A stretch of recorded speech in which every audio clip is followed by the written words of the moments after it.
Grit is this part of us that has the capacity to show up even when we don't feel like it.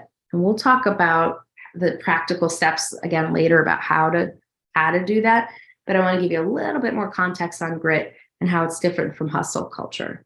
So hustle, remember, was like no regard for context, really. It was just like, there's one speed, it's this, and you better do it this way or you're going to be left behind. Grit, I might like have a lot of grit at something, show up. Maybe I'm having a lot of grit in a relationship. Like I'm really trying to make this friendship that is important to me work, even though I don't always feel like working on it because of whatever happened in it.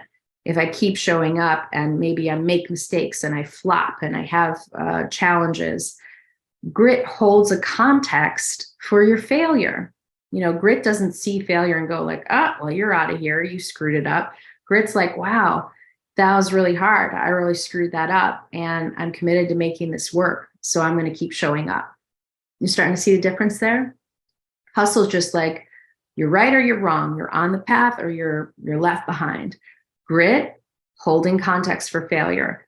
It also holds context for our resistance. Like, oh, I know I have to write this paper for my graduate degree and I don't want to do it. Grit allows me to tap into some deeper layer there and be like, yeah, I don't want to do this right now. And I know it's really important to me that I finish this program because this is what's going to allow me to do my dream of XYZ. I don't know what the context would be. I'm just giving random examples. But grit has this ability to hold our resistance in context. I'm not making myself wrong for having the resistance in that moment. That resistance might be real.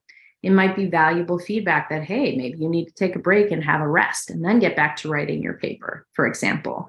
So the resistance, again, is going to give me feedback, and the grit is going to allow me to hold that resistance in context. You can watch the full episode on the Brilliance Collective, available now for download in the App Store and Google Play.